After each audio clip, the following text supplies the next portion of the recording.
India और पाकिस्तान की cricket में बहुत फ़र्क है। बहुत बातें की जाती हैं कि पाकिस्तान की टीम इंडिया जैसा क्यों नहीं बनती।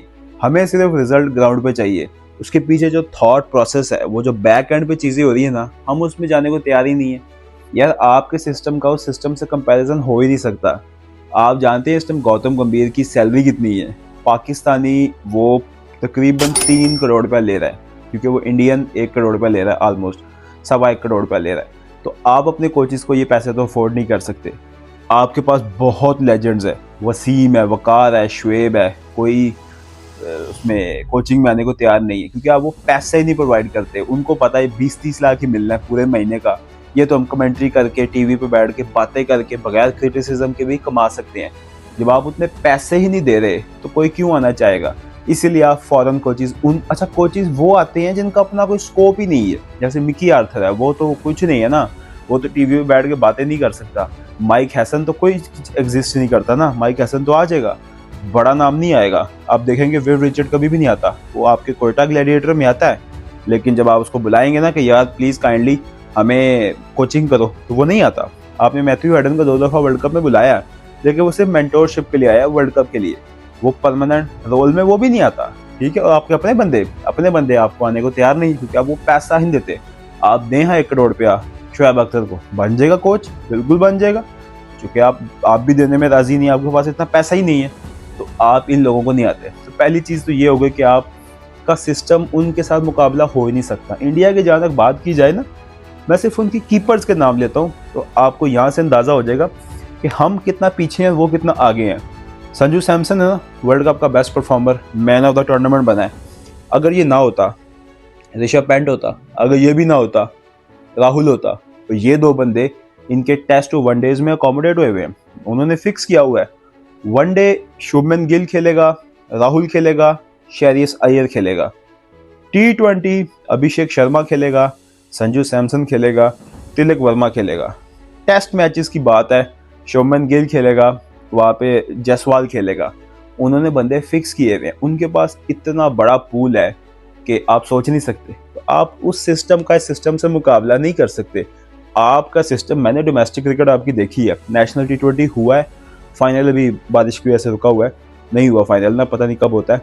इतना लो स्टैंडर्ड था, यकीन करें, ये मैं कोई वो अल्फाजी बातें नहीं कर रहा, लो स्टैंडर्ड, वो मुझे करने का शौक नहीं है। मैं टेक्निकली बता रहा हूँ कि प्लेयर्स में वो दम ही नहीं है कि वो बाउंड्री क्लियर कर सकें। मैं आपको सही बता रहा हूँ, मैंने पेस देखी है, मीडियम पेसर्स लगे हुए हैं, एक जैसे लेफ्ट आर्म स्पिनर्स लगे हुए हैं, शॉटें कोई नहीं हो रही, वो ही कन्वेंशनल शॉटें हैं। मतलब सीरियसली बता रहा हूँ, मैं सीरियसली बातें करना है, मैं वो कोई हवाई टेक्निकल बातें करने नहीं आया, मैं सीरियसली बता रहा हूँ। कोई स्टैंडर्ड नहीं था। आपकी जो नेशनल T20 था, टीम आपकी PSL से बनती है, और PSL में आपके पास ओपनर्स की भरमार है। मैं आपको आज जेन्युइन इश्यूज बता रहा हूँ, जो वाकई क्रिकेट को फॉलो करता है वो एग्री करेगा, ये बंदा ठीक कह रहा है। PSL में आपके पास फ़खर जमान टॉप पे नजर आएगा हमेशा, बाबर आजम नजर आएगा, साइम अयूब नजर आएगा, रिजवान नजर आएगा, शान नजर आएगा। क्यों भाई? क्योंकि आपके ओपनर्स वो लंबा खेलते हैं। मैथडोलॉजी वही है कि लंबा खेलो, 15 ओवर अपने 50-60 करो, बल्ले उठाओ, आ जाओ।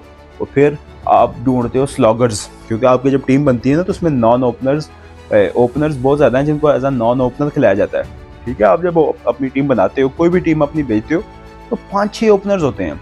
ये जब भी वर्ल्ड कप खेल गया ये team, Sahibzada Farhan open, Saim Ayub open, Babar open, इसके अंदर आपको उस्मान ओपन, आपका फ़खर जमान ओपन, तो ये सारे ओपनर्स थे। और ये फिर मिडिल ऑर्डर में एडजस्ट हुए थे।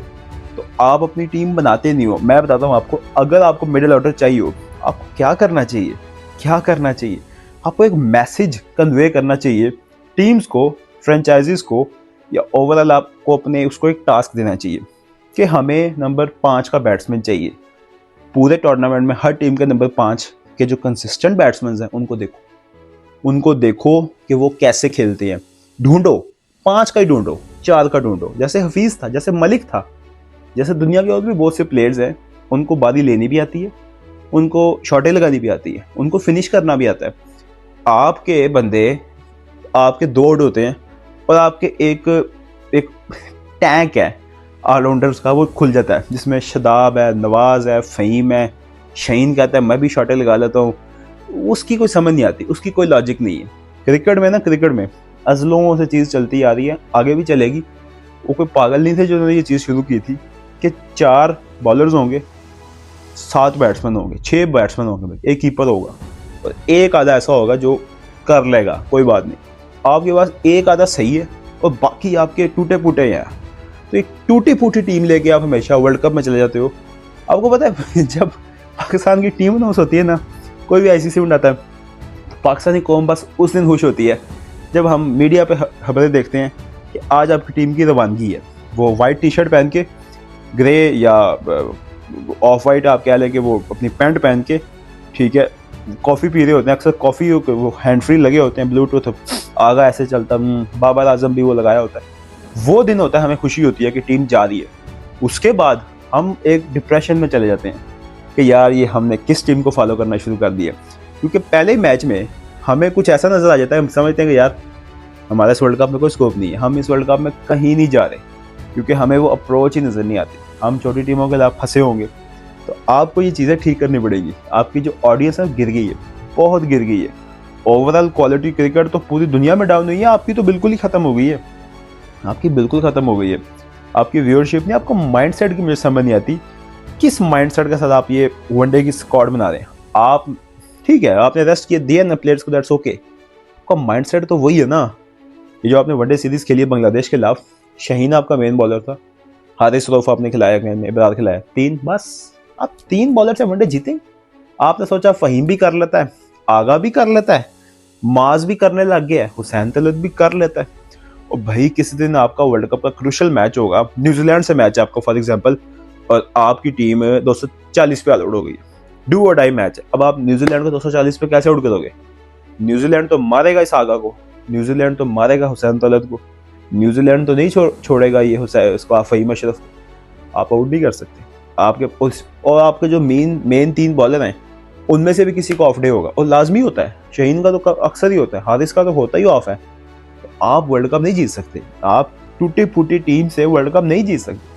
आप अवाम को उम्मीदें दिला देते हैं क्योंकि आप, लेकिन आप गंदे क्रिकेट खेलते हैं।